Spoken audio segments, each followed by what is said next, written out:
तो भगवान नाम जितना हो सके अधिक जपें। पहले जप होता है वैखरी से। वैखरी का जप करते करते फिर जप मध्यमा में लाना चाहिए, उससे 10 गुना लाभ होता है। फिर पशंती में जप को ले जाना चाहिए और बाद में जब जप परा में पहुंचता है तो परम सामर्थ्य आता है। मैं बोलूं और हजारों आदमी सुने, ये वैखरी जप है, राम राम राम हरि ओम ओम ओम, ये मेरा वैखरी जप है। आरंभ में वैखरी जप अच्छा है, करना चाहिए। फिर धीरे धीरे मध्यमा। जैसे किसी आदमी को तुमने देखा, ओ आपको मैंने बाबा जी देखा है, आपका नाम मेरी जीभ पर नाच रहा है, आपसे मैं मिला था। वो मिला था, देखा है, फिर बोलता क्यों नहीं? वो वैखरी पे नहीं आ रहा है, गहरे चला गया है मध्यमा में। अब आप वैखरी बंद करेंगे फिर। हाँ, वो आज से 12 साल पहले, हाँ सिंहस्थ शायद यहीं मिले थे बाबा जी। क्या हो गया? वैखरी में बात कर रहे हैं, लेकिन वो 12 साल पहले की बात आपकी गहरी उतर गई है, मध्यमा में चल गई है। अब वैखरी बोलते बोलते चुप हो गए, मन मध्यमा में गया, फटाक से आपने सुना दिया कि ये बात है। तो वैखरी का जप करते करते फिर आपका जप होठों में चलता रहे, किसी को पता न चले, कोई बारीकी से देखे तब पता चले कि कुछ हो रहा है, बाकी आपका काम आप जाने। इसका प्रभाव वैखरी के प्रभाव से 10 गुना होता है। वैखरी मध्यमा पश्चंती में चला जाए, आपके हृदय में जप हो रहा है अथवा आपके श्वासोश्वास में जप चल रहा है। जैसे तीर्थराम, प्रोफेसर तीर्थराम अपने पूरन सिंह सरदार को सेवक को लेकर हिमालय में कुटिया बनाकर वहां भजन करते थे। एक रात को पूरन सिंह हैरान हुआ, ओह क्या आवाज आ रहा है। उठा, बाहर निकला तो चारों तरफ बर्फीला वातावरण, ग्लेशियर, चांदनी की थोड़ी चमक, तारों की टिमटिमाहट, कहीं कहीं आवाज आ रहा है। आवाज आ रहा है लेकिन बाहर नहीं आ रहा है, भीतर झोंपड़ी से आ रहा है। फिर झोंपड़ी में गया, देखा तो झोंपड़ी में से नहीं, तीर्थराम के श्वासोश्वास से ओम ओम आवाज आ रहा है। पूरन सिंह सरदार डरा, ओ तीर्थराम उठो। बोले क्या हुआ? तेनू कुछ हो गया है भाई। बोले क्या हो गया? आवाज निकलता है ओम ओम। तीर्थराम नाचे, बोले अब मैं तीर्थराम नहीं, अब तो मैं राम तीर्थ हूँ, जहाँ खड़ा रहूंगा वो जगह भी तीर्थ हो जाएगी। आज तक तो मैं जप कर रहा था, अब जप हो रहा है। साधारण जापक वह होता है माला लेकर नियम से जपे, नियम पूरा हो गया छोड़ दिया, ये साधारण जापक है। मध्यम जापक है, जितना नियम है वो तो किया, फिर भी जपता रहता है। उत्तम जापक वह है कि जिसके पास बैठने से अपना भी जप शुरू होने लग जाए, वह उत्तम पुरुष की निशानी है। ऐसे उत्तम पुरुष के दर्शन से भी बहुत लाभ होता है। तुम तसल्ली न दो, सिर्फ बैठे ही रहो, महफिल का रंग बदल जाएगा, गिरता हुआ दिल भी संभल जाएगा। जिनका इष्ट मंत्र सिद्ध हुआ है, उत्तम जापक के निकट बैठने से ही अपना इष्ट मंत्र चालू होने लगेगा। उनका चाहे कुछ भी मंत्र हो, लेकिन उनका मंत्र सिद्ध है तो उनके दर्शन मात्र से, उनकी रेंज में जाने मात्र से अपना जप शुरू होने लगेगा। तीर्थराम कहते हैं अब मैं तीर्थराम नहीं, अब राम तीर्थ हूँ। थोड़े ही दिनों में राम तीर्थ आत्म साक्षात्कार कर लिए और अमेरिका में गए तो अमेरिका का राष्ट्रपति राम तीर्थ के चरणों में बैठकर सत्संग सुनता है और राष्ट्रपति को जो शांति और आनंद मिला वो मिस्टर रूजवेल कहता है, मैंने सुना था कि भारत में कई ईसा मसीह जैसे पुरुष रहते हैं, उन पुरुषों में से एक पुरुष का प्रत्यक्ष मैंने दर्शन किया। मुझे राष्ट्रपति की गद्दी पर वो शांति और आनंद नहीं मिला जो तीर्थराम के कदमों में बैठकर सत्संग सुनने से जो मुझे पुण्य और आनंद मिला। तो स्मृति वह चीज होती है जिसका स्मरण करते हैं, उसके गुण, उसका स्वभाव का अंश अपने में आ जाता है। इसलिए स्मरण करने योग्य तो परमात्मा है। परमात्मा को प्राप्त महापुरुषों का और परमात्मा का जितना सुमरण चिंतन होता है उतना ही चित्त पवित्र होता है। रात की आखिरी सेकंड जो आप सुमरण करके सो गए, प्रभात की पहली सेकंड में वही आएगा प्राय। ऐसे ही जीवन में जिसको आपने ज्यादा मूल्य दिया है, उसी की स्मृति जीवन की शाम होते होते आएगी। आपके मन में सुबह से रात तक मान लो 100 विचार उठते हैं, लेकिन कल आप 100 विचार को याद नहीं रख सकेंगे। 100 विचारों में जो मुख्य विचार उठे हैं, उस वे 4-6 बात आपको याद रहेगी, बाकी के विचार आए और चले जाएंगे। तो आपके एक दिन में 100 सैकड़ों विचार आते चले जाते हैं, सैकड़ों कर्म होते चले जाते हैं। तो रोज के आपने 10 काम किए, 10 विचार आए, तो 8 दिन के 80 विचार रहेंगे? नहीं। 8 दिन का गणित जब लगाओगे तो 80 में से भी छांट कर जिन विचारों और कर्मों ने आपके हृदय पर प्रभाव डाला है, उन्हीं विचारों की स्मृति रहेगी, बाकी के विचार मिट जाएंगे। तो मानो सप्ताह के 50 स्मृति आपके पास रह गई, 80 के बजाय 50 छट कर रह गई, तो महीने की 200 स्मृति रहेगी? नहीं, महीने भर में भी उन सब से जो ज्यादा आपके चित्त पर जिस स्मृति का प्रभाव है वही रहेगी 100, 80, 90 जो भी। तो महीने की 100 तो 12 महीने की 1200 स्मृति रहेगी?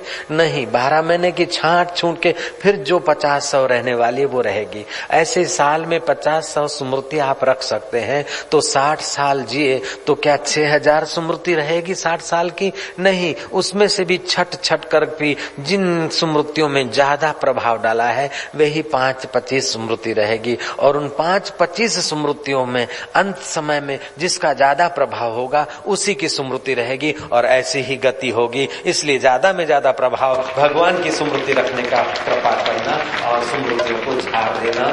जैसे बड़ घराने का आदमी अच्छी जगह पर बैठता है, कहीं मिट्टी पर बैठता है, फिर उठता है न तो कपड़े झाड़ देता है, ऐसे आप कुछ लेते देते, खाते पीते देखते, फिर आप झाड़ दीजिए। उन स्मृतियों को गहरा न उतारिए, भगवान की स्मृति को ही गहरा उतारिए, ताकि आपका अंत समय भगवान के साथ मुलाकात का हो जाए।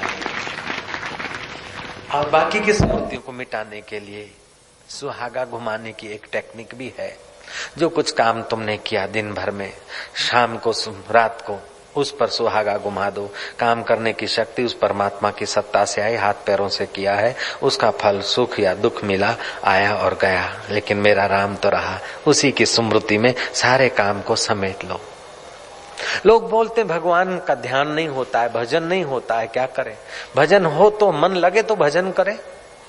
ये तो बुद्धू हलवाई जैसी बात है।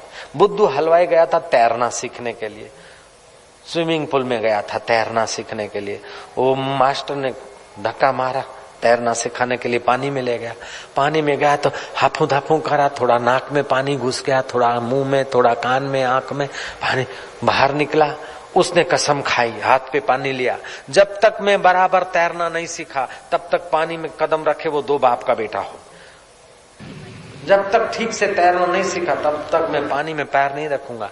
तो तू क्या बिस्तर पर तैरना सीखेगा अथवा काली सड़क पर तैरना सीखेगा? रे तैरना नहीं जानता तभी भी पानी में जाना पड़ेगा, और तैरना जान गया तभी भी पानी में तैरेगा, बिस्तर पर थोड़े तैरेगा। ऐसे ही मन नहीं लगता है तभी भी भगवान भजन कर, और मन लगने लग जाए तो फिर भजन का आनंद और आता है। बोले भगवान का मन नहीं लगता, भजन में मन नहीं लगता है, तो फिर बैठने से क्या फायदा? अरे भैया, इतना तो ठेकेदार और सरकार भी जानती है कि मजदूर का मन नहीं लगता है, फिर भी हाजिरी हो जाती है तो उसको पगार देना पड़ता है। ऑफिस में नौकर जाते हैं, अमलदार जाते हैं, मन लगता है कि नहीं लगता, फिर भी शाम के 5 बजते हैं, उनका पगार पक्का हो जाता है। ऐसे ही तू घंटा 2 घंटा भजन में बैठ, मन लग जाए तो तेरे 21 कुल तर जाएंगे, और नहीं भी लगा तो परमात्मा तेरे दाढ़ी का पगार जो देगा वो सब पगारों से बढ़िया पगार होगा। हम वो गलती करते कि मन लगे तो भजन करे, नहीं तो नहीं, तो ये फिर नहीं लगेगा। मन लगो चाहे न लगो, मेरे को तो भजन करना है। मजदूर की मन लगता है कि नहीं लगता है, फिर भी वो जाता है ना, दाढ़ी उसकी पक्की हो जाती। ऐसे ही मन लगो चाहे न लगो, अगर मन लग जाए तो बेड़ा पार, नहीं लगे फिर भी लगाने की एक युक्ति है। जैसे नारद जी गए द्वारका, कन्हैया ने कहा कि आओ नारद, कैसा? बोले प्रभु दर्शन करने आया हूं। अच्छा नारद जी, और सब ठीक है, ये वो बातचीत हुई। जाओ जरा वृंदावन की खबर ले आओ। नारद गए वृंदावन, फिर आए कृष्ण के पास, गए मथुरा, आए कृष्ण के पास, गए दूसरी जगह, आए कृष्ण। तो नारद की जाने की 50 जगह और आने की एक ही वही, तो 50% एक तरफ हो गया और 1-1% 50 जगह बिखर गया। तो स्मृति किसकी ज्यादा रहेगी? जहां बार बार आए। ऐसे तुम्हारा काम, दुकान में गया फिर राम में ले आए, किसी से बात में गया फिर वहीं ले आए, फिर कहीं गया तो भले 50 जगह गया, फिर भी बार बार उधर आया तो 50% एक तरफ हो जाएगा और 1-1% दूसरे तरफ हो जाएगा। तो संसार तुम्हारा क्या बिगाड़ेगा? बहुमति तो भगवान के स्मृति की है, तो तुम्हारा बेड़ा पार हो जाएगा। बोल दो नारायण।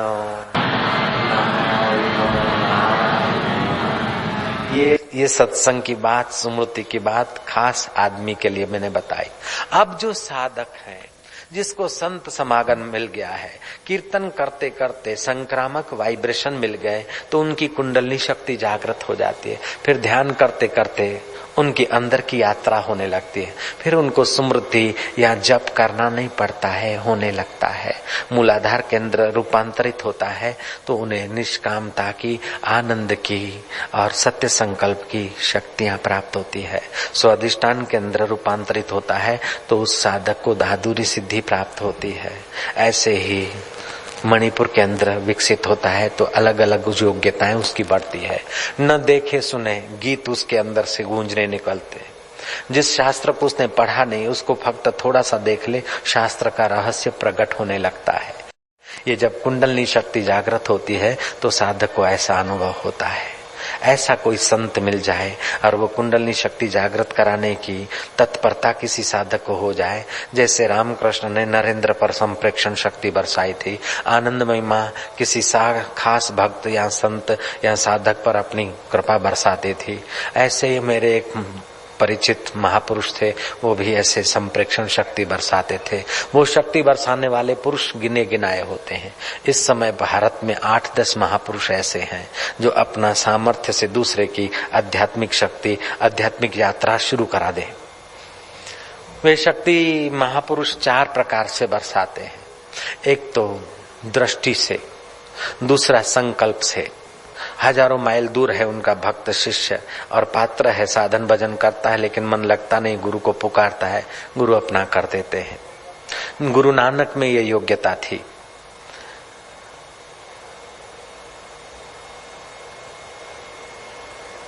और भी कई संतों में होती है जो लोक संत होते हैं। तो ये शक्ति एक तो शांभवी दीक्षा के नाम से साधक इसको जानते हैं। नूरानी नजर सा दिलबर दरवेशन मुखे निहाल करे छड़ियो।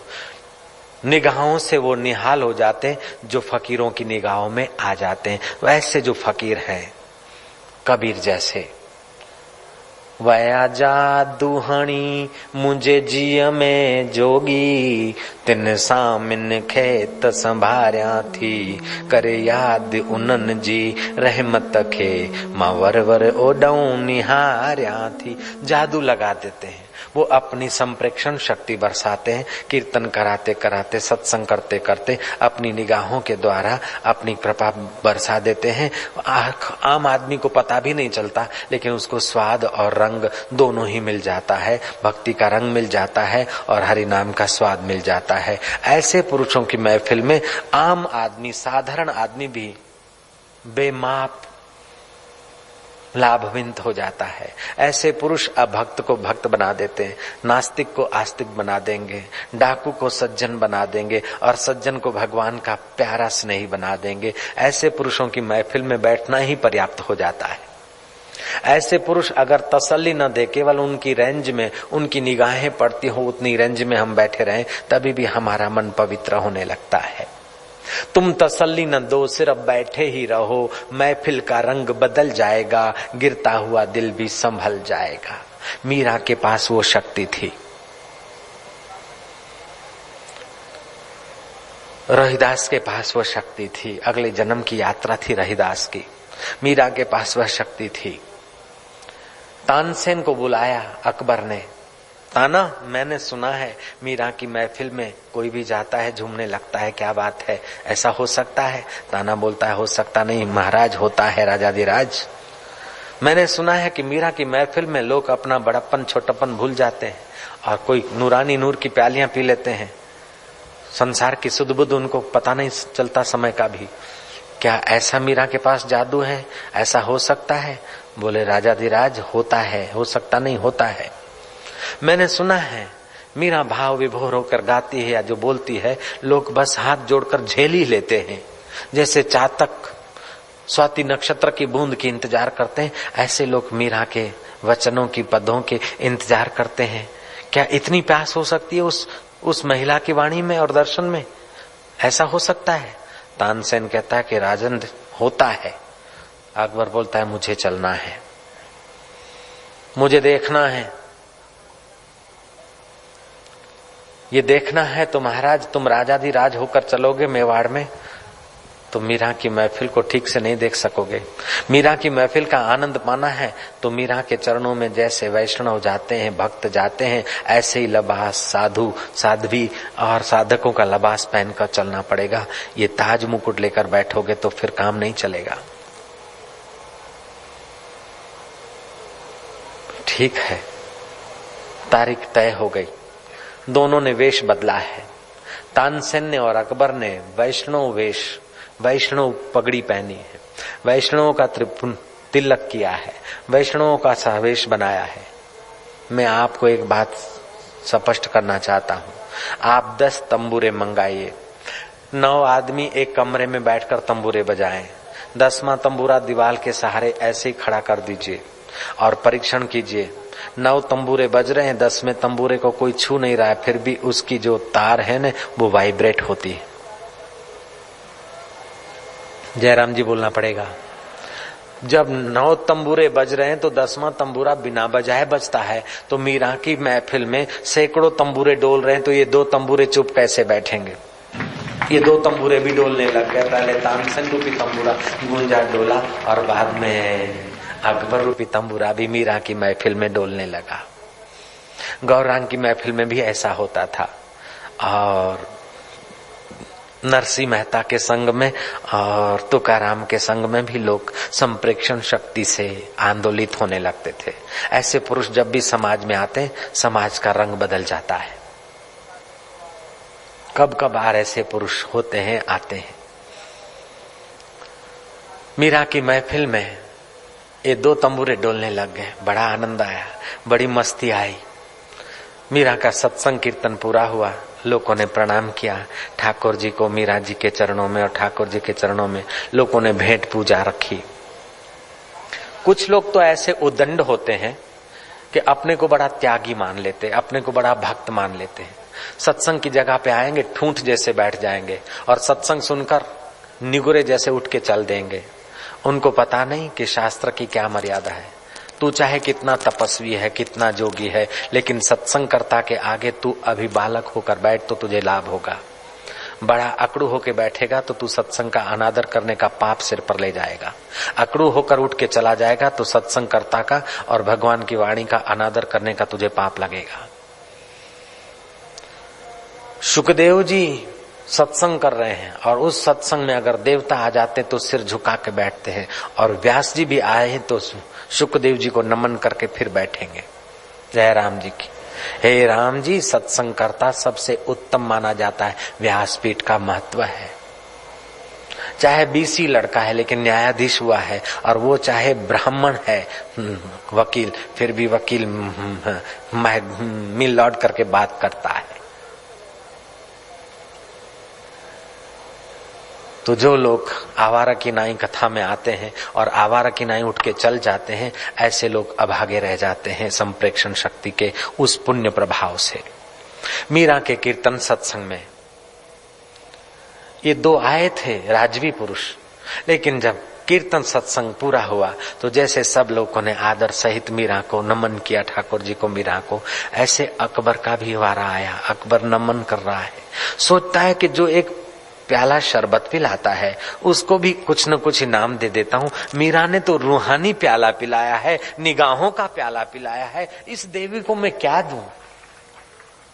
अकबर दूसरे मुसलमान क्रूर राजाओं से कुछ विलक्षण था, बुद्धिमान था। हिंदू सरदारों का सहयोग लिया था और हिंदू संस्कृति की थोड़ी बहुत शरण ली थी अकबर ने, इसलिए अकबर खुशी से राज्य कर सका और उसके राज्य का प्रभाव 200 साल तक टिका। फिर जब क्रूर राजा आए तो नष्ट हो गया वो।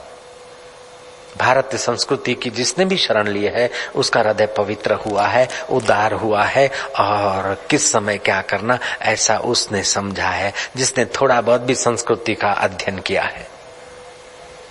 जो दीवाने आवारा वातावरण में से आए और फिर पहन लिए कपड़े साधु के, ऐसे लोग सत्संग में से उठ के चल देंगे अथवा चालू सत्संग में आए खड़े हुए, अरे सत्संग में जाओ तो कुल्ला करके मुंह धोकर जाओ, हाथ पैर धो के जाओ, सत्संग में बैठो तो श्रद्धा भक्ति से बैठो, अगर उठते हो तो दूसरे को डिस्टर्ब करने का पाप सिर पर न लो, घड़ी भर बैठ जाओ, रुक जाओ, सुना हुआ सत्संग का पुण्य नष्ट मत करो।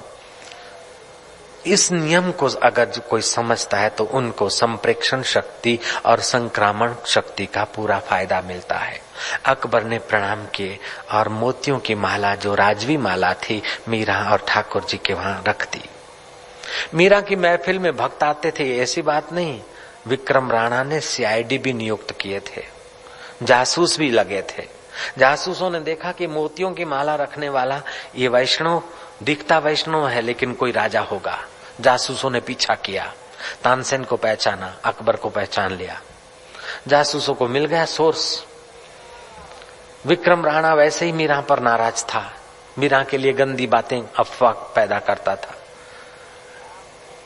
जासूसों ने जाकर विक्रम राणा को कहा कि अब तो हद हो गई, मीरा के गले में जो मोतियों की माला है वो अकबर ने दी है उसको, मीरा का अकबर के साथ कोई संबंध है, पापी को पाप ही दिखता है। उन्होंने पाप भाव से समझाया और इस मूर्ख ने मान लिया।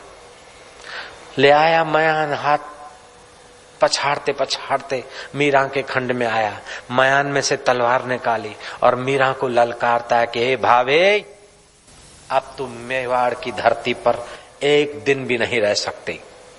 आज तक ये सारी की सारी तेरी बदचाल से मैं घूंट पी रहा था जहर के, लेकिन अब हद हो गई। तू यवन से संबंध जोड़ती, यवन ने माला दी और तूने पहरी है, तुम्हारा और उसका गलत संबंध है। और मेवाड़ की धरती पर ऐसी क्षत्रिय कुल में ऐसी पापिन अभागिनी, मैं अभी अभी तुझे मृत्यु दंड देकर अपना कर्तव्य निभाऊंगा। अब इस मूर्ख को पता ही नहीं कि तेरा कर्तव्य क्या है।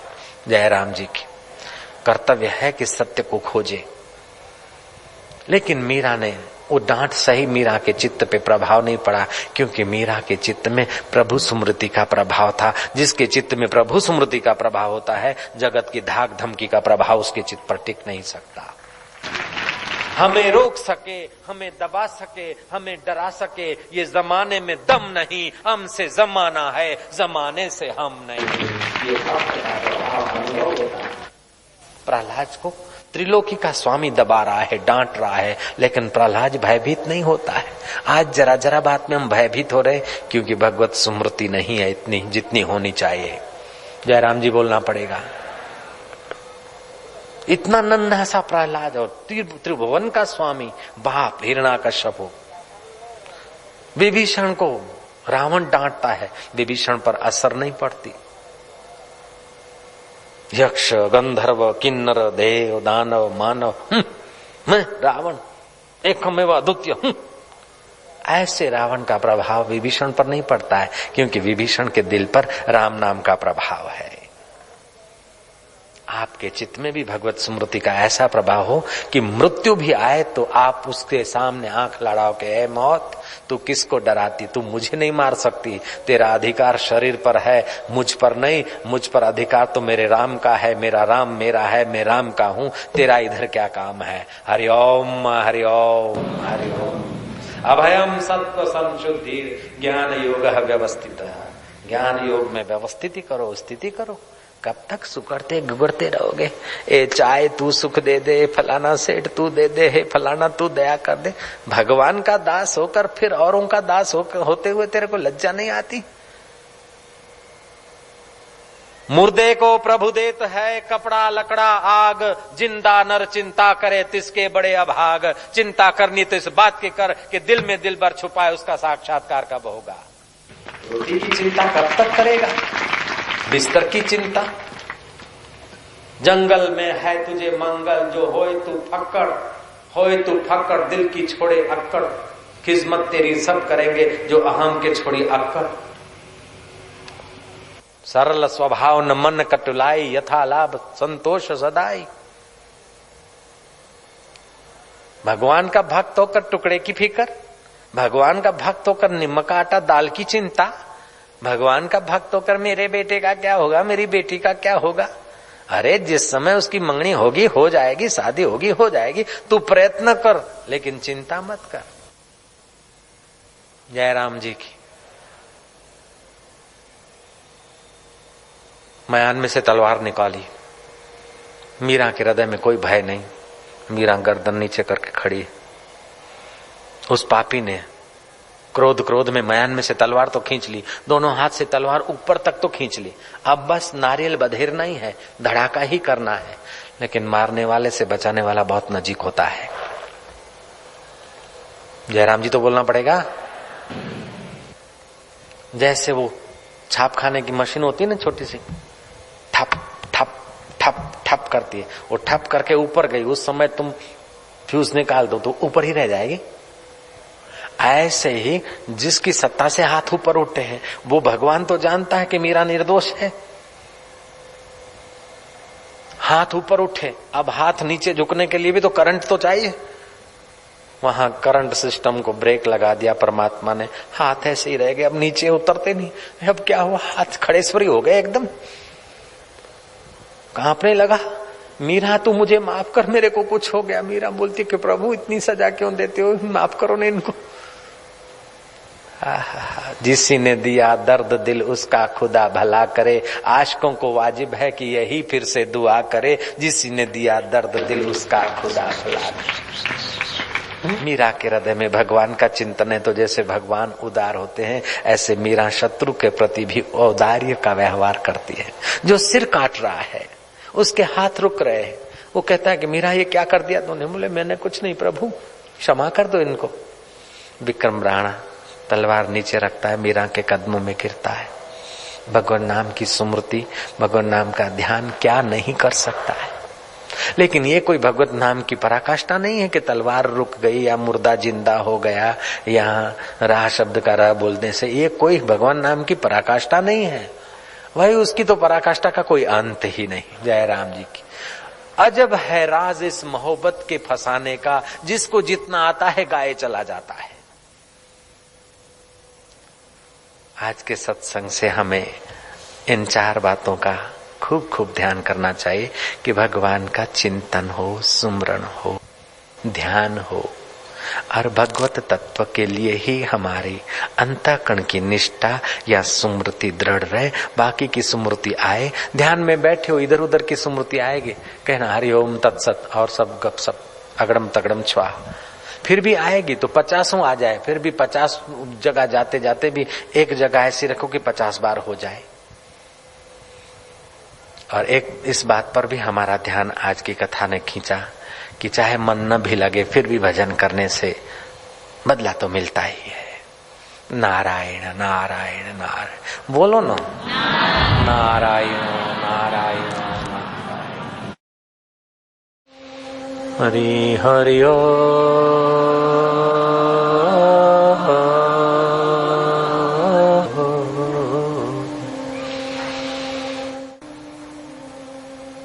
नाहं वसामि वैकुंठे, नाहं वसामि वैकुंठे, योगिनां हृदयेन वै, योगिनां हृदयेन वै, मद्भक्ता यत्र गायन्ति, मद्भक्ता यत्र गायन्ति, तत्र तिष्ठामि नारदः। तत्र तिष्ठामि नारदः। हे नारद, कभी कभी मैं वैकुंठ में नहीं होता हूँ, योगियों का हृदय लांघ जाता हूँ, लेकिन जहाँ मेरे संत भक्त कीर्तन करते हैं वहाँ तो मैं हृदय में आनंद रूप से जरूर प्रकट होता हूँ। गोलोक में, साकेत लोक में न मिलूं तो तुम मुझे सत्संग लोक में खोज लेना, क्योंकि वहाँ तो मैं अवश्य होता ही हूँ।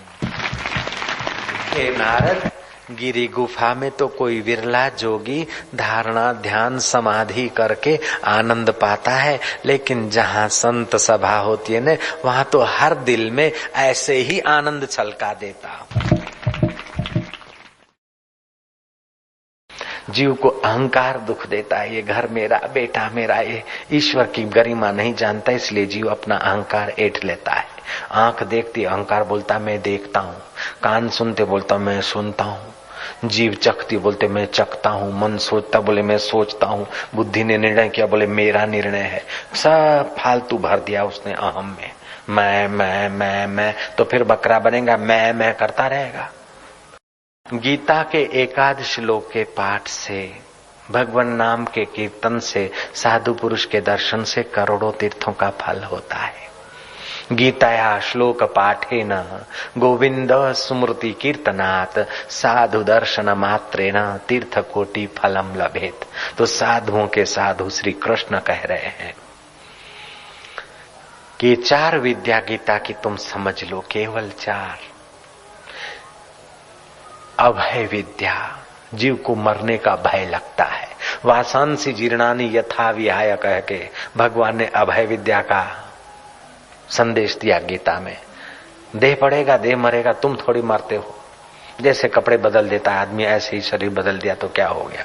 जैसे बालक पना, जुआनी और बुढ़ापा, कौमारपना, यौवनपना आता है जाता है, ऐसे मृत्यु भी आती जाती, तुम जीव अमर हो।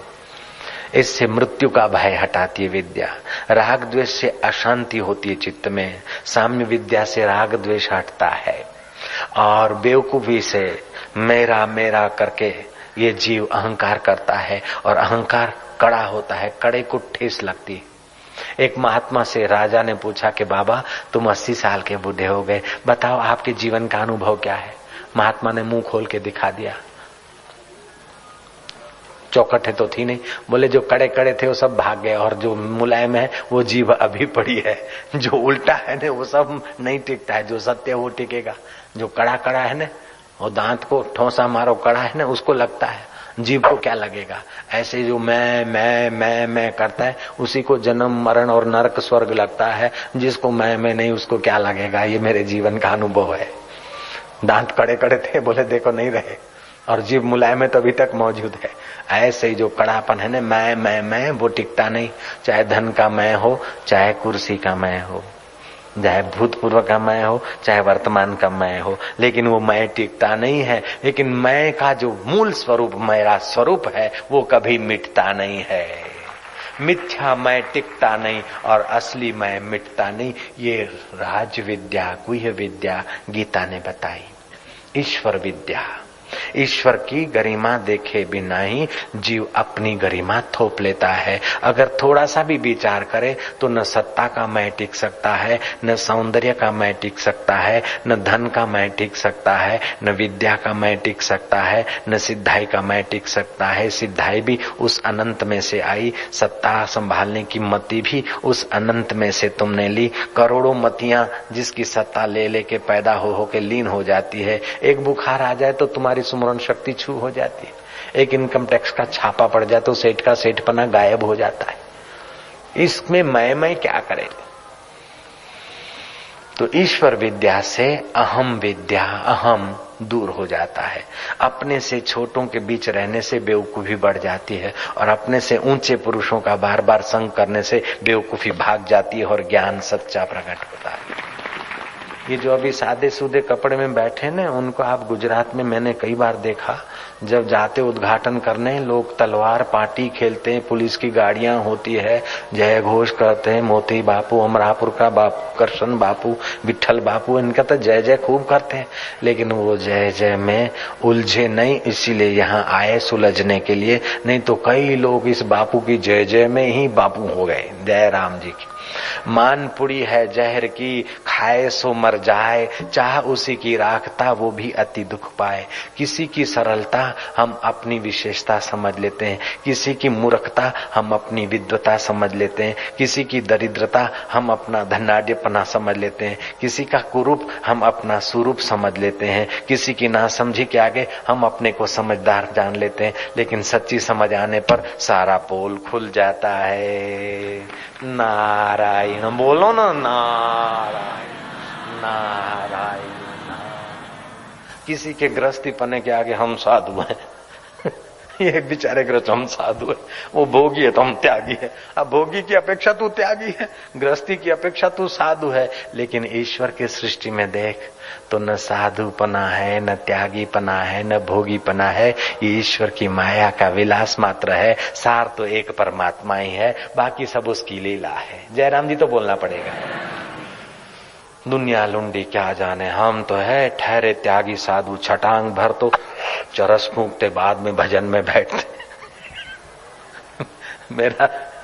मेरा चाचा गुरु 4 चलम पीता था, हम 5 पीते हैं। दुनिया लुंडी क्या जाने। अरे नहीं पीने वाले के आगे तू दम मारता है। तो ये अहंकार आता है ईश्वर विद्या के अभाव से। केवल साधुताई में या भक्त में या सेठ में या नेता में ही अहंकार आता है, ऐसी बात नहीं। अहंकार तो हर जीव में होता है जब तक ईश्वर विद्या का आदर नहीं किया। अरे जेल में बैठे हुए कैदियों में भी खतरनाक अहंकार होता है। पुलिस वाला छोड़ने गया किसी 20 साल के लड़के को जेल की कोठरी में, वो अंदर कैदी सड़ रहे थे 2। उन्होंने कहा है कितने दिन की सजा है रे? बोले 6 महीने की। बिस्तर दरवाजे पर बिस्तर लगा, पता नहीं 20 साल वाले मर्द बैठे, अभी आया 6 महीने की सजा लेकर। कितने दिन का मेहमान? बरामदे में बिस्तर लगा, सिक्खड़ है सिक्खड़। क्या किया था? हाथ पैर तोड़ के आया होगा। हमने तो 2 खून किए हैं। तो क्या है ऐसे ऐसे हमारे साथ तू हमारी बराबरी करता? दूर हटा, दूर बिस्तर तेरा। और जेल में से भी निकलते तो मुंह छेंटते रहते, कितनी सजा भोग के गए? 3 बार जाके, ये 4थी बार है। ले, जेल जाने का भी अहंकार होता है। पूजा करते न, अगर कोई मेहमान आ गए भगत तो पूजा की घंटड़ी और ढंग से बजेगी और अकेले में और ढंग से बजेगी। जय जय सिया राम। अहंकार वहां भी घुस जाएगा। आप कार चला रहे हैं, स्कूटर चला रहे हैं, ऑटो चला रहे हैं, तो आप अकेले हैं, अपने ढंग से चलाएंगे। अगर मिसिस पीछे बैठी तो फिर देखो टी टी कैसी होती गाड़ी की। अरे और तो क्या, बैलगाड़ी भी चलाते न, तो वैसे तो खेत में से रिदम से बैलगाड़ी चलती, लेकिन गांव के करीब आ जाते न छोरे बैलगाड़ी चलाते तो बैलों के ऊपर आए सड़ाक सड़ाक अपनी कोई विशेषता दिखाते, आई एम समथिंग। ये अहंकार बड़े खेल खेलता है जी। हाँ तो कह दो नारायण नारायण नारायण। आप में पूर्ण विकसित नहीं होगा तभी भी कहीं छुपा हुआ तो होगा, बिल्कुल खाली कोई भी नहीं। जयराम जी की। मैं निरअहकार हूं, ये भी एक प्रकार का अहंकार है। जब तक ईश्वर विद्या का पूरा साक्षात्कार नहीं होता है तब तक ये प्रेत जाता भी नहीं, छुपा रहता है। आपने कहीं अहंकार नहीं, आपने तो बस कुछ भी नहीं। आपकी दया है बाबा जी, आपकी दया से ये हो गया, आपकी दया से हो गया, ऐसा करके भी मैं अच्छा हूं ऐसी इंप्रेशन क्रिएट करना चाहता है अहंकार। जयराम जी बोलना पड़ेगा। कोई हाल मस्त, कोई माल मस्त, कोई तूती मैना सुए में, कोई खान मस्त, पहरान मस्त, कोई राग रगीनी दोहे में, कोई अकल मस्त, कोई शकल मस्त। बाहर जा, ये क्या है? अच्छा लगूं तो तुम हो गए भोग्य, दूसरे हो गए भोक्ता। ये अहंकार ने तुमको बेवकूफ बनाया। जयराम जी की। अपने पैसे लाली लगाई, मरे हुए पशु पक्षियों का खून मला, इधर मला इधर मला इधर मला। केवी लागू छू बहु हारी, पण बળી જવાનું છે એક દાડે આ ડોકું। ये याद रख के फिर देख कर। ईश्वर विद्या के अभाव में ये अहम विद्या न जाने कौन कौन रंग बदलती। तो गीता में तीसरी विद्या है ईश्वर विद्या। ईश्वर की सर्वव्यापकता और सर्वसत्ता का स्वीकार करने से आदमी का अहम और अहम के साथ ये गंदगी अपने आप गायब हो जाती है। चौथी विद्या है गीता की ब्रह्मात्म एकत्व विद्या। ये जो अंतःकरण में जो चैतन्य है वह इतना सा नन्हा मुन्ना नहीं है। हृदय में भगवान है, हृदय में भगवान, ये बात तुमने सुनी है, हमने भी सुनी है, सुनाई है। हृदय में भगवान है तो हृदय तो अंगुष्ठ मात्र है, तो भगवान हृदय में है तो हृदय से भगवान नन्हा होगा। तो जैसे ग्लास में लड्डू, लड्डू में तो ग्लास नहीं, ग्लास में लड्डू, ऐसे ही हृदय में भगवान तो अंगुष्ठ मात्र तो हृदय है, उसमें भगवान तो इतना नन्हा सा भगवान क्या दे के देगा। लेकिन इस प्रकार का तर्क ठीक नहीं है। जो हृदय अंगुष्ठ मात्र है लेकिन भगवान अंगुष्ठ मात्र हिस्से में वो दिखता है। जैसे ये बल्ब है तो बल्ब में अंगुष्ठ मात्र का से भी कम होल्डर है, फिर भी ये पावर हाउस से जुड़ा है। ये बल्ब 100 का लगा हो तो उतना करेगा, 1000 का लगा हो तो उतना करेगा, और किसी की उंगली घुसेड़ दो तो यमपुरी भी पहुंचा देगा। दिखेगा नहीं कि यमपुरी पहुंचाता है, लेकिन यमपुरी पहुंचाने का भी पावर है इसमें, और बर्फ ठंड बनाने का भी पावर है। ऐसे अंगुष्ठ मात्र हृदय में अनंत ब्रह्मांड नायक परमात्मा का करंट जुड़ा है, इसलिए जीवात्मा अनंत ब्रह्मांड नायक परमात्मा से जुड़ा है। ये 4 प्रमुख विद्याएं हैं गीता में, और इन 4 प्रमुख विद्याओं से हमारे सारे क्लेश मिट जाते हैं। मृत्यु का भय अभय विद्या से मिटेगा, राग द्वेष की गंदगी साम्य विद्या से मिटेगी, अहंकार की गंदगी ईश्वर विद्या से मिटेगी, और जीव ब्रह्म की दूरी ब्रह्म विद्या से मिटेगी। बस सारे दुख दूर। महाभारत का युद्ध पूरा हुआ। श्री कृष्ण ने कहा पांडवों को कि अब राज्य अभिषेक की तैयारी करो और राज्य करो। युधिष्ठिर कहता है कि रक्त से सना हुआ राज्य मैं नहीं करूंगा, अपने वालों को मार कर इतना पाप करके धरती पर नरसंहार करके ये पृथ्वी का राज्य मिला, ये राज्य नहीं करूंगा। पहले हम लोग तप करेंगे, अंतःकरण शुद्ध करेंगे, पाप विमुक्त होंगे, फिर राज्य करेंगे। कृष्ण ने कहा युधिष्ठिर फिर राज्य नहीं कर सकोगे तुम, अभी थोड़ा बहुत कर लो, बाद में तप करना, क्योंकि अभी युग बदल रहा है। तुम्हारे जैसा आदमी कल युग में राज्य नहीं कर सकता है, इसीलिए तुम कल युग के पहले पहले अपना राज्य करके पूरा कर लो। लेकिन युधिष्ठिर के चेहरे पर कोई सुकृति नहीं दिखाई दी। कृष्ण अपनी विद्या अपना ज्ञान थोपते नहीं है।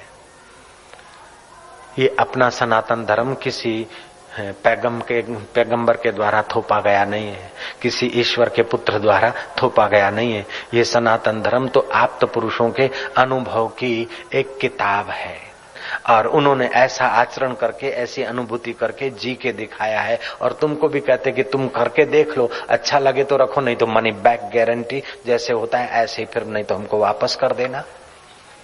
यत इच्छसी तत्कुरु, सनातन धर्म में ये विशेषता है, बुद्धि का आदर किया गया है, और धर्मों में बुद्धि का इतना आदर नहीं है। ये लिखा है कर लो, लेकिन यहाँ ऐसा नहीं लिखा है कर लो। यत इच्छसी तत्कुरु। शिष्य पहले प्रश्न करता है, उसको उत्तर मिलते हैं, संतोष होता है, तब शिष्य गुरु को मानता है। प्रारंभ में गुरु को वंदन नमस्कार करता है, बाद में दीक्षित होता है, पहले नहीं। रामचंद्र जी ने प्रश्न किए वशिष्ठ से, कृष्ण ने अर्जुन ने कृष्ण से प्रश्न किए, अष्टावक्र मुनि से जनक ने प्रश्न किए, और शास्त्र ने कहा तत्विधि प्रणिपातेन, विधि सहित विनम्र भाव से, परीक्षा भाव से नहीं, चतुराई भाव से नहीं, ढोंग से नहीं, अपना दुखड़ा मिटाने के लिए विधि सहित जाकर उन महापुरुषों से प्रश्न करो। ये सनातन धर्म में शिष्य के अधिकारों की जो रक्षा है वो और किसी धर्म में नहीं है। जय राम जी की। सनातन धर्म में साधक की अधिकारों की जो रक्षा है और जो व्यापकता है, ऐसी और जगह नहीं मिलेगी आपको। तो श्री कृष्ण यूं नहीं कहते कि मैं ऑर्डर दे रहा हूं राज्य करो। श्री कृष्ण कहते अच्छा तुमको मेरी बात नहीं जचती, समझ में नहीं आती, तो तुम पांचों भाई जाओ वन विहार करो, दिन भर अलग अलग दिशाओं में विचरण करो, रात्रि को आना, जो कुछ देखोगे उसका फलश्रुति मैं तुमको बता दूंगा अगर पूछोगे तो। पांचों भाई पांचों दिशाओं में अलग अलग गए। युधिष्ठिर देखते हैं कि ओ हाथी, 2 दांत वाले हाथी तो देखे युधिष्ठिर ने, आपने, हमने, लेकिन 2 सूंड वाला हाथी युधिष्ठिर के आश्चर्य का पार न रहा। 2 सूंड वाला हाथी, युधिष्ठिर को बड़ा संदेह हुआ कि ये क्या है। अर्जुन ने दूसरा आश्चर्य देखा। अर्जुन देखता है कि एक पक्षी है, उसके पंखों पर वेद कुरान पुराण लिखे हैं, लेकिन मुर्दे का मांस नोच नोच के खा रहा है। ये भी आश्चर्य है। पक्षी के पंख पर, गरुड़ के पंखों से तो सामवेद की ऋचाएं निकलती है, ठीक है, लेकिन इस पक्षी के पंख पर वेद शास्त्र लिखे हैं और मुर्दे का मांस खा रहा है। अर्जुन को आश्चर्य हुआ। भीम इससे निराला आश्चर्य देखता है। एक गऊ है, बछड़ा हुआ है, उसको इतना चाट रही कि बछड़ा लहूलुहान हो गया, फिर भी उसे छोड़ती नहीं। अरे ये क्या। नकुल चौथा आश्चर्य देखता है। कुएं हैं चारों तरफ, लेकिन उन कुओं में पानी छलोछल, लेकिन बीच का कुआं खाली खट, नीचे तक कोई भीनाश नहीं, कोई कीचड़ जैसा भी नहीं, एकदम खाली पड़ा है। चारों तरफ कुएं भरे हुए हैं और लेकिन बीच का कुआं खाली।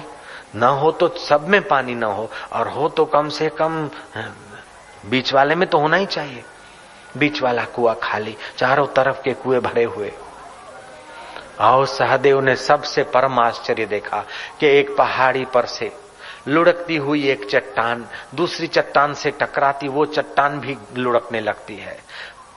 पेड़ों के थड़ से टकराती, पेड़ गिर जाते, लेकिन वो छोटी सी चट्टान कहीं रुकती नहीं, लुढ़कती ही आ रही है, लुढ़कती आ रही। बड़े बड़े पेड़ के थड़ भी उसको नहीं रोक रहे हैं, बड़ी बड़ी चट्टानें भी उसको नहीं थाम सकती है। वो चट्टान में आखिर ऐसा क्या जादू है। वो छोटी सी चट्टान लुढ़कती ही चली आ रही है। एक छोटा सा पौधा, उसको छूते ही चट्टान रुक गई, जैसे एकाएक उसको ब्रेक लग गई। 5वें भाई ने परम आश्चर्य देखा। 5 भाई संध्या होने पर श्री कृष्ण के चरणों में पहुंचे। युधिष्ठिर ने अपना आश्चर्य सुनाया। युधिष्ठिर कहता है कि महाराज, 2 सूंड वाला हाथी, न भूतो न भविष्य, कोई शास्त्र में सुना नहीं और कभी देखा नहीं, कल्पना भी नहीं कर सकते, लेकिन मैंने इन आंखों से 2 सूंड वाला हाथी देखा, इसका क्या मतलब। श्री कृष्ण गालों में मुस्कुराए। उत्तम पुरुष या तो नेत्रों में मुस्कुराते या तो गालों में मुस्कुराते, और एकदम छोटे ठाका मार के हंसते। जय राम जी की। अति उत्तम पुरुष तो निगाहों से हंसते हैं, लाखों आदमी को शांति दे देते हैं। अति उत्तम पुरुष होते हैं, उनकी निगाहों की हंसी लोगों को जादू ही असर कर देगी। लोगों की ताकत नहीं कि उनकी हाजिरी हो, वे चाहे लोग को बैठे रहे और लोगों की ताकत नहीं उठ के चल जाए। वे ऐसे सिद्ध पुरुष होते हैं। श्री कृष्ण में ऐसी सिद्धाई थी। जयराम जी तो बोलना पड़ेगा, आना तुम्हारे हाथ की बात, जाना हमारे हाथ की बात। नारायण नारायण बोलो ना, नारायण नारायण। श्री कृष्ण ऐसे उत्तम पुरुष थे। श्री कृष्ण आंखों से भी हंसे और थोड़ी सी मुस्कान भी बरसाए। युधिष्ठिर बोलते हैं, प्रभु तुम हंस रहे हो, मैं तो ऐसा आश्चर्य देखा कि जिसका कुछ छोड़ नहीं। 2 सूंड वाला हाथी। युधिष्ठिर, यही कलयुग की निशानी है। कलयुग में शासक वर्ग ऐसा होगा। देखो, मैं किसी पार्टी से संबंधित होकर नहीं बोल रहा हूं, संत का स्वभाव संत ही होता है। जय राम जी की। कोई ऐसा न समझे कि भाजपा को कह रहे या कांग्रेस को कह रहे, कलयुग के शासन को मैं कह रहा हूं। जय राम जी की। मैं नहीं कह रहा हूं, कृष्ण की बात सुना रहा हूं। आप सच्ची मानो तो आपकी सद्बुद्धि है, आप झूठी मानो तो आपकी बुद्धि आप जानो। मैं तो सुनाने का काम करता हूं। जय राम जी की। कृष्ण ने कहा कि कलयुग के शासक ऐसे होंगे, अमलदार और राजा ऐसे होंगे, दोनों तरफ से खाएंगे। जैसे हाथी की दोनों सूंड है, ऐसे ही कलयुग के अधिकारी पगार भी खाएंगे, घूस भी खाएंगे, शासक लोग भी दोनों तरफ से लेंगे। कलयुग के राजे ऐसे होंगे कि प्रजा को दोनों तरफ से। आप हम सब देख ही रहे हैं। विवेकानंद बोलते थे कि जो आदमी कुसंगी सत्संगी है उससे 50 भूलें हो सकती, लेकिन सत्संगी नहीं है तो उससे 500 भूलें होती। हो सकता है इनसे भी कहीं भूल होती होगी, थोड़ी बहुत होती होगी, हो सकता है, लेकिन अगर ये सत्संगी नहीं होते तो दिल खोल के भूल करते और उसको ही अपना अधिकार समझते। जय राम जी की। नारायण बोलो ना, नारायण नारायण। तो कलयुग के प्राय शासक ऐसे होंगे कि दोनों तरफ से खाएंगे। दूसरी बात देखी कि वेद पुराण कुरान लिखे हैं और मुर्दे का मांस खा रहा है। तो कल युग में शास्त्रों की बात रट रटाकर कई स्वार्थी लोग ऐसा करेंगे कि कहाँ श्राद्ध हो रहा है अथवा कौन मर गया तो हमारे को संपत्ति मिल जाए अथवा हमारे को उसकी गद्दी मिल जाए। ऐसे कल युग के लोग ज्यादातर शास्त्रों के अर्थ करके भी अपना मुर्दों का माल हजम करने की कोशिश करेंगे। जो नहीं करते हैं उनकी बुद्धि में कल युग नहीं है, उनको धन्यवाद है। तीसरे लोग वे होते हैं, तीसरा आश्चर्य देखा कि गौ बछड़े को चाटे जा रही है। कलयुग का आदमी अपने बच्चों को इतना स्नेह करेगा, बच्चों के लिए इतना धरता रहेगा कि बच्चे अपने पैर पे उठना चाहें वो नहीं, ये भी बच्चों के लिए वो भी बच्चों के लिए करते करते बच्चों की जीवन शक्ति अविकसित करके मोह की गर्त में वो भी गिरेगा और बच्चों को भी गिराएगा। अगर पुत सपूत है तो कहीं भी जाएगा मिल जाएगा, अगर कुपात्र है तो तुम्हारा दिया हुआ कब तक टिकेगा। मेरे पिताजी नगर सेठ थे, मेरे नाम का बड़ा बिल्डिंग बना रहे थे जब हम 3 साल के थे। उसने सोचा कि मेरे को जितना संपदा है उतना एक एक बेटे को होना चाहिए। वो दिन रात संपदा और जमीन बढ़ाने में थे। मेरे काके की जमीन खरीद ली। काकी ने पूछा किसको बेचा? बोले थाउमल को। बोले उसको तो इतनी सारे 2200 बीघा जमीन है, फिर उसने क्यों ली? उसने ली कि 2200 तो मेरे को है, तो मेरे 2 बेटे तो दोनों को 2200 दे के जाऊं ना। ऐसा आयोजन मेरे पिता कर रहे थे जब हम 3 साल के थे। फिर भी फूटी कोड़ी उनकी मेरे काम आई नहीं और एक दिन भी मुझे भूखा रहना नहीं पड़ा। जंगलों में भी परमात्मा लेकर आया और मैंने पाया, ये मेरा अनुभव। अगर पुत सपुत है तो काहे धन संचय, और पुत कपूत है तो फिर काहे धन संचय। फिर भी संचय करो तो कुछ लिमिट रखो, खपे खपे में छोरे को खपा मत दो। कलयुग का आदमी पुत्र परिवार के लिए इतना कुछ गड़बड़ सड़बड़ करता रहेगा कि अपने पैर पर बच्चा नहीं उठ पाए। और जो ऐसा नहीं करते समझो उनके ऊपर कलयुग की छाया नहीं है या कम है। तीसरा आश्चर्य पूरा हुआ। चौथा आश्चर्य बताता है भैया कि चारों तरफ के कुएं छलो छल भरे हैं लेकिन बीच का कुआं खाली खट। कल युग में बड़े बड़े लोग शादी विवाह में हजारों रुपए के फटाकड़े फोड़ेंगे, 20-20 हजार रुपया होटल का बिल देंगे, 50-50 हजार रुपया होटल का बिल देंगे शादी का।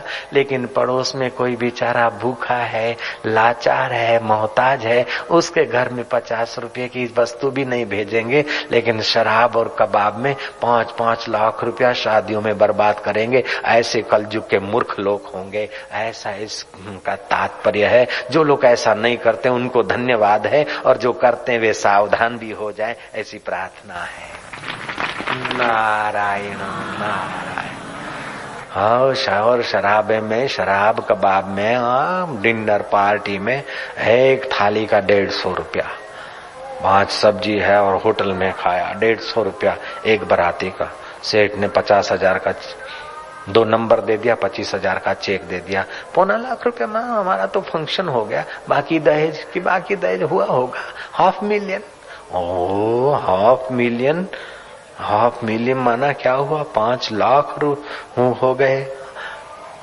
हांगकांग डॉलर 5 लाख तो इंडिया के 20 लाख और यूएसए के 5 लाख तो 1.5 करोड़ रुपया हो गया। रे तू क्या करता है?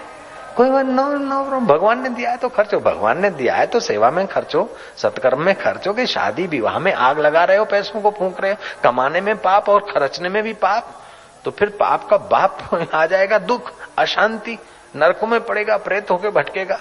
इसीलिए अपने व्यक्तिगत और अपने कुटुंबगत ऐश आराम में से समय और साधनों को बचाकर सत्कर्म में लगाना चाहिए। नारायण नारायण। 5वां आश्चर्य यह है कि पहाड़ से जो लुढ़क रही है चट्टान, बड़ी चट्टानों से टकराती लेकिन थमती नहीं, बड़े बड़े थड़ों से टकराती लेकिन थमती नहीं, आखिर एक छोटे पौधे से स्पर्श करते ही वो चट्टान रुक गई। प्रभु इस महाआश्चर्य का हम कोई फलश्रुति नहीं समझ रहे हैं।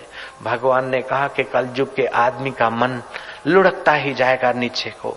बड़े बड़े सत्ता के थड़ उसको नहीं रोक सकते और बड़े बड़े धन के हंबार भी उसके मन को शांति नहीं दे सकते। लेकिन कलयुग में साधु संगति का थोड़ा सा खुशबूदार वातावरण मिलेगा तो उसका मन रुक जाएगा। हरि कीर्तन के प्रभाव से उसका मन थम जाएगा पाप ताप से। ये कलयुग को वरदान है। इसलिए कलयुग केवल नाम आधारा, जपत नर उतरे सिंधु पारा। हरे हरि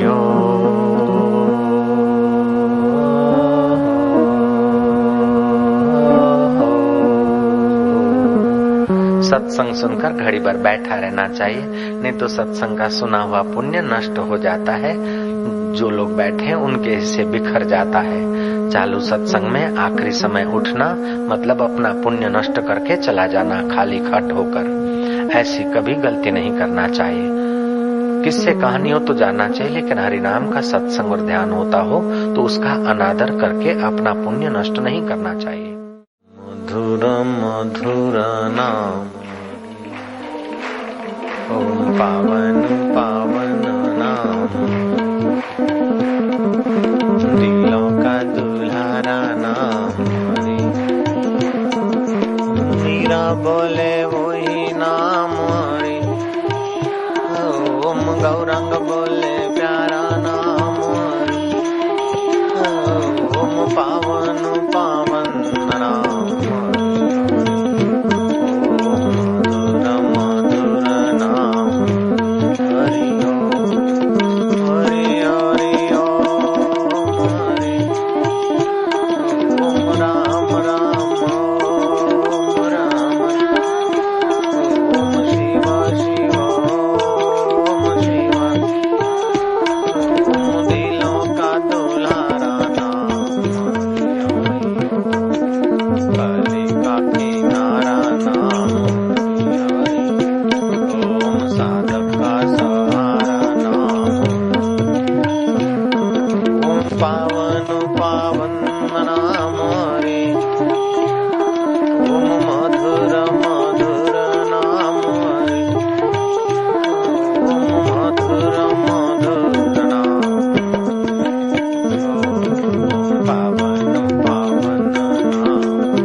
शबरी भीलन प्यार करते थे, तुम उसे दुल्हार करते जाना जिसको मेवाड़ की मीरा दुल्हार करते थे।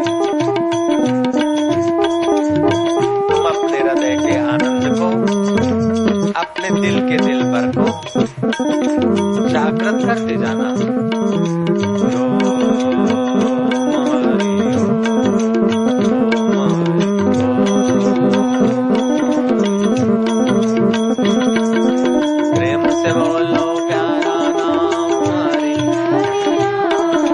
पाप का निवारण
का दुल्हारा नाम हरि, ओम कालिका किनारा नाम हरि, ओम पावन पावन नाम हरि, ओम मधुर मधुर नाम हरि, ओम पावन पावन नाम हरि,